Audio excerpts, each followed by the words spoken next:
નમસ્કાર, ઇવનિંગ બુલેટિનમાં આપનું સ્વાગત છે। હું છું આપની સાથે રોશની। સમાચારની શરૂઆત કરીએ હેડલાઇન્સથી।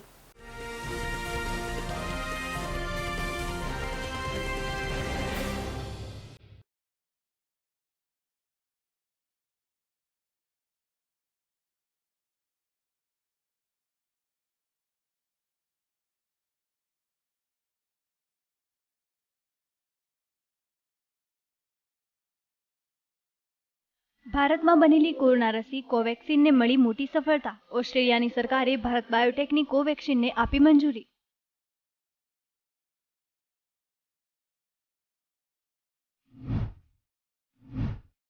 રોશનીનો આકાશી નજારો। યાત્રાધામમાં દીપોત્સવ પર્વની ઉજવણી। ખેડાના ડાકોર મંદિર અને વડતાલ ધામ રંગબેરંગી લાઇટથી ઝળહળ્યું।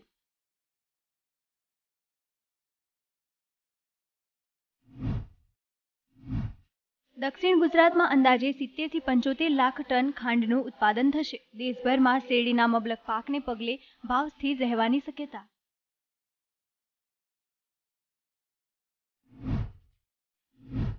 જામનગરની પ્રખ્યાત કચોરી દિવાળી ટાણે દેશ વિદેશમાં ધૂમ મચાવશે। 2 વર્ષ બાદ ફરી લોકો જામનગરની કચોરીનો દિવાળીના તહેવારમાં સ્વાદ માણશે।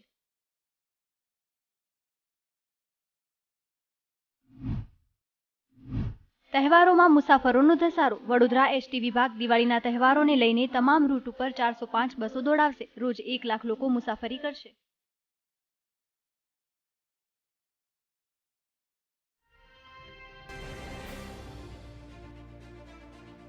દિવાળી પહેલા જ અમદાવાદને મળી સૌથી મોટી ભેટ। હવે અમદાવાદથી ગાંધીનગર જવાના સમયમાં થયો ચમત્કારિક ઘટાડો। પોણા કલાકને બદલે હવે માત્ર 20 મિનિટમાં જ અમદાવાદથી પહોંચી શકાશે ગાંધીનગર। કેન્દ્રીય ગૃહમંત્રી અમિત શાહના હસ્તે સૌથી મોટા નવનિર્મિત ફ્લાયઓવર બ્રિજનું લોકાર્પણ કરવામાં આવ્યું છે।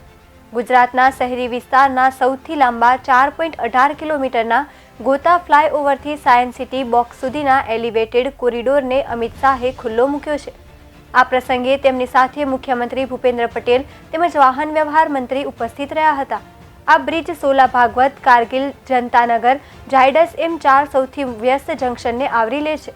આ બ્રિજને લીધે એસજી હાઈવે પર ટ્રાફિકની સમસ્યા હળવી થશે। 4.18 કિલોમીટર આ ફ્લાયઓવર શહેરનો સૌથી લાંબો બ્રિજ છે। અમદાવાદથી ગાંધીનગર સુધીનો જવાનો સમય 45 મિનિટથી ઓછો થઈને 20 થી 25 મિનિટનો થશે। આ અવસરે માર્ગ મકાન મંત્રી શ્રી પૂર્ણેશભાઈ મોદીજી, રાજ્યમંત્રી જગદીશભાઈ વિશ્વકર્મા, અમદાવાદ શહેર mayor Kirit Parmar, standing committee chairman Hiteshbhai Barot, પ્રદેશ ભાજપ મહામંત્રી પ્રદીપસિંહ વાઘેલા, અમદાવાદ શહેર ભાજપ પ્રમુખ અમિતભાઈ શાહ, સાંસદશ્રીઓ, અમદાવાદ શહેર અને ગાંધીનગરના ધારાસભ્યો અને સંગઠનના પદાધિકારીઓ તેમજ અગ્રણીઓ ઉપસ્થિત રહ્યા હતા। વધતી જતી મોંઘવારીએ સામાન્ય જનતાની કમર તોડી નાખી છે અને દિવાળી પહેલા લોકો પર ફરી એકવાર મોંઘવારીનો આંચકો લાગ્યો છે। નવેમ્બર મહિનાના પહેલા દિવસે જ પેટ્રોલિયમ કંપનીઓએ ગેસના ભાવ આપ્યા છે અને એલપીજી ગેસ સિલિન્ડરના ભાવ 266 રૂપિયા વધી ગયા છે। જો કે રાહતની વાત એ છે કે વધારો કોમર્શિયલ સિલિન્ડરમાં જ થયો છે અને ઘરેલું એલપીજી સિલિન્ડરના ભાવમાં કોઈ ફેરફાર થયો નથી। 266 રૂપિયાના વધારા બાદ દિલ્હીમાં કોમર્શિયલ ગેસ સિલિન્ડરની કિંમત 2000.5 રૂપિયા થઈ ગઈ છે, જે આ પહેલા 1734.5 રૂપિયા હતી। તો બીજી તરફ મુંબઈમાં 19 કિલોગ્રામના કોમર્શિયલ ગેસ સિલિન્ડર માટે 1950 રૂપિયા ખર્ચ કરવા પડશે। કલકત્તામાં હવે 19 કિલોવાળા ગેસ સિલિન્ડર 2073.5 રૂપિયાનો થઈ ગયો છે, જ્યારે ચેન્નઈમાં હવે 19 કિલોવાળા સિલિન્ડર 2133 રૂપિયામાં મળશે। આ પહેલા સપ્ટેમ્બર અને ઓક્ટોબરમાં પણ પેટ્રોલિયમ કંપનીઓના કોમર્શિયલ સિલિન્ડરના ભાવમાં વધારો કર્યો હતો। 19 કિલોગ્રામના કોમર્શિયલ ગેસ સિલિન્ડરના ભાવ 1 સપ્ટેમ્બરના રોજ 43 રૂપિયા અને 1 ઓક્ટોબરને 75 રૂપિયા વધારવામાં આવ્યા હતા। ભારતમાં બનેલી કોરોના વેક્સિનને હજુ વિશ્વ સ્વાસ્થ્ય સંગઠનની મંજૂરી મળી નથી, પરંતુ ઓસ્ટ્રેલિયાની સરકારે તેને અપ્રૂવ્ડ રસીની યાદીમાં સામેલ કરી છે। ભારત બાયોટેક તરફથી બનાવવામાં આવેલી કોવેક્સિનને ઓસ્ટ્રેલિયાના યાત્રિકોએ વેક્સિનેશન સ્ટેટસ માટે મંજૂર કરી લીધી છે। ઓસ્ટ્રેલિયામાં ભારતના રાજદૂત બેરીઓ ફારેલે આ જાણકારી આપી છે। ઓસ્ટ્રેલિયાની સરકાર તરફથી કોવેક્સિનને આ ગ્રીન સિગ્નલ તેવા સમય મળ્યું છે જ્યારે વિશ્વ સ્વાસ્થ્ય સંગઠનથી મંજૂરી માટે ભારતની વેક્સિન ઘણા સમયથી રાહ જોઈ રહી છે। આ વેક્સિનની મંજૂરી આપવા માટે વિશ્વ સ્વાસ્થ્ય સંગઠને વધુ જાણકારીની માંગ કરી છે। વૈશ્વિક સંસ્થાનું કહેવું છે કે વધુ કેટલીક જાણકારીની જરૂર છે, તેના આધાર પર વેક્સિનના ઉપયોગને મંજૂરી આપી શકાય છે. આ પહેલા 26 ઓક્ટોબરે વિશ્વ સ્વાસ્થ્ય સંગઠનની બેઠક હતી, જેમાં કોવેક્સિનને મંજૂરી આપવાની આશા હતી, પરંતુ તેમ થઈ શક્યું નહીં. હવે 3 નવેમ્બરે બેઠક થવાની છે. આ બેઠકમાં ભારત બાયોટેકની રસી કોવેક્સિનને મંજૂરી મળી શકે છે. આ વર્ષે 19 એપ્રિલે ભારત બાયોટેક તરફથી વર્લ્ડ હેલ્થ ઓર્ગેનાઇઝેશન સમક્ષ અરજી કરવામાં આવી હતી. આ રસીને ભારત બાયોટેકે ઇન્ડિયન કાઉન્સિલ ઓફ મેડિકલ રિસર્ચની સાથે મળીને તૈયાર કરી હતી. વડોદરા જિલ્લાના સિનોર ખાતે આવેલા ટીંબા ફળિયા વિસ્તારમાં ભૂગર્ભમાં થયેલ ભેદી હલચલથી ભેખડ તૂટી પડતા સ્થાનિક રહીશોમાં ભારે દોડધામ મચી જવા પામી હતી. જો કે ઘટનામાં કોઈ જાનહાનિ ન થતાં તંત્ર તેમજ સ્થાનિક રહીશોએ રાહતનો શ્વાસ લીધો હતો. સિનોર ગામના છેવાડે નર્મદા નદીના કિનારે અડીને ટીંબા ફળિયા વિસ્તાર આવેલો છે. આ વિસ્તારમાં આશરે 50 થી 60 રહેણાંક મકાનોમાં 300થી વધુની વસ્તી આવેલી છે. ગત તારીખ 31/10/2021ના રોજ સાંજના સમયે એકાએક ભૂગર્ભમાં ભેદી હલચલ થવાના કારણે ભારે ભડાકા સાથે મોટી તિરાડો પડી આશરે 20 થી 25 ફૂટ જેટલી ભેખડ તૂટી પડતા સ્થાનિક રહીશોમાં ભારે ગભરાટ ફેલાઈ ગયો હતો. ટીંબી ફળિયા વિસ્તારમાં અફરાતફરી મચી જવા પામી હતી, જ્યારે ભેખડ અડીને આવેલા રહેણાંક મકાનોના રહીશો ડરના માહોલ વચ્ચે મકાનમાં રહેલ ઘરવખરી સહિતનો સામાન સલામત જગ્યાએ સ્થળાંતર કરવા મજબૂર બન્યા હતા. જો કે આ ઘટનામાં કોઈ જાનહાનિ નહીં થતાં સ્થાનિક રહીશોએ રાહતનો શ્વાસ લીધો હતો. સિનોરમાં ગત સાંજે ભૂગર્ભમાં ભેદી હલચલની બનેલી ઘટનાએ 2 વર્ષ અગાઉ આવેલા ભૂકંપના હળવા આંચકાની યાદ તાજી કરાવી હતી. ત્યારે તંત્ર દ્વારા સિનોર પંથકમાં ભૂગર્ભમાં થતી ભેદી હલચાલ અંગે યોગ્ય તપાસ કરવામાં આવે તેવી લોકમાંગ ઉઠવા પામી છે. દિવાળીના પાવન પર્વની શરૂઆત સાથે ડભોઈના ધારાસભ્ય શૈલેષભાઈ મહેતા તેમજ ગુજરાત બ્રહ્મ સમાજ જાગૃત મંચના પ્રમુખ મીનાબેન મહેતાએ આજ રોજ પવિત્ર તીર્થ ક્ષેત્ર કરનાળીના શ્રી કુબેર ભંડારી મહાદેવ મંદિર ખાતે આસોવદ એકાદશીએ પૂજા અર્ચના દિવ્ય આરતીનો ભક્તિ લાહવો પ્રાપ્ત કરી કુબેર દાદાને પ્રાર્થના કરી સર્વ ભક્તજનોનું જીવન દીપોત્સવ જેવું પ્રજ્વલિત થઈ રોશનીથી ઝગમગે તેવી કામના કરી છે. સૌને નવા વર્ષની મંગલકારી શુભકામનાઓ પણ પાઠવી હતી. આમોદ તાલુકા સહિત જિલ્લાના ખેડૂતોની વારંવાર રજૂઆત છતાં વણ ઉકેલ્યા પ્રશ્નો બાબતે જગતતાત હવે સ્વર્ગસ્થ સરદારના શરણે. સરદારની પ્રતિમાને વંદના અને પુષ્પાંજલિ શ્રદ્ધાંજલિ અર્પી યાદો તમારી જીવન અમારું બેનર હેઠળ હૂંફ અને આશીર્વાદ લેવા અને સરકાર સમક્ષ વણ ઉકેલ્યા પ્રશ્નોની વેદના પહોંચાડવા કાર્યક્રમનું આયોજન કરવામાં આવ્યું હતું.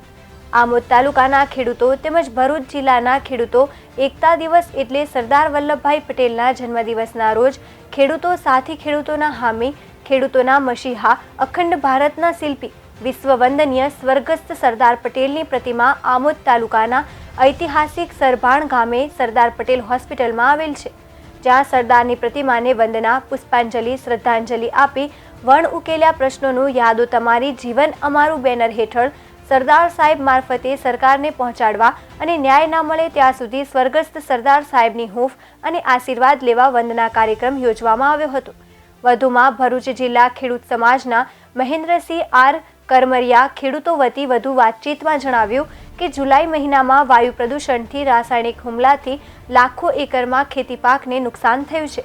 ખેડૂત સંગઠનો અને જનપ્રતિનિધિઓ દ્વારા તાલુકા તેમજ જિલ્લા તેમજ મૂળ કક્ષાએ રજૂઆતો કરવામાં આવી છે, જે રજૂઆતના સંદર્ભે મુખ્યમંત્રી તેમજ ઉચ્ચ કક્ષાએ વાયુથી ખેતી પાકને નુકસાન પામેલ છે એવી રજૂઆતો ધ્યાને લઈને જિલ્લા કલેક્ટર અને તેમની ટીમે સ્થળ તપાસ કરી હતી અને જિલ્લા ખેતીવાડી અધિકાર્ય અને એગ્રીકલ્ચર યુનિવર્સિટીના તજજ્ઞોએ પણ વાયુના કારણે નુકસાન થયેલ છે તેવા રજૂ કરેલો પ્રસ્તાવ, જેને ધ્યાને લઈ ખેતીવાડી ખાતા ટીમોએ બનાવેલો નુકસાનનો સર્વે પણ કરેલો. પર્યાવરણની કાયદાની જોગવાઈ મુજબ અસર 10,000 ખેડૂતોએ જિલ્લા કલેક્ટર કચેરીએ રૂબરૂ થઈ જરૂરી પુરાવા સાથે હજારો રૂપિયાના નુકસાની વળતર માટેના દાવા રજૂ કર્યા હતા, પરંતુ આ માનસર જીરા પાવડર ખેડૂતોને વળતર ચૂકવવામાં આવ્યું નથી એ ઘણી દુઃખદ ઘટના છે. દક્ષિણ ગુજરાતનો મુખ્ય પાક તરીકે શેરડી છે. શેરડીનો મબલક પાક થતો હોવાથી સૌથી વધુ ગુજરાતમાં સુગર ફેક્ટરીઓ દક્ષિણ ગુજરાતમાં ધમધમે છે. સુગર ફેક્ટરીમાં 140 થી 160 દિવસ સુધી પહેલા કરવામાં આવશે. શેરડીનો પાક સારો આવતા ઉત્પાદન સમગ્ર દેશમાં થતા ખાંડની જરૂરિયાત પૂર્ણ કર્યા બાદ મોટા જથ્થામાં એક્સપોર્ટ કરી શકાય તેવી સ્થિતિ દેખાઈ રહી છે, જેને લઈને ખેડૂતોમાં પણ રાહત છે. દક્ષિણ ગુજરાતમાં શેરડીના પાક હોવાને કારણે ખૂબ જ મોટા પ્રમાણમાં ખાંડનું ઉત્પાદન સુગર ફેક્ટરીઓમાં થાય છે.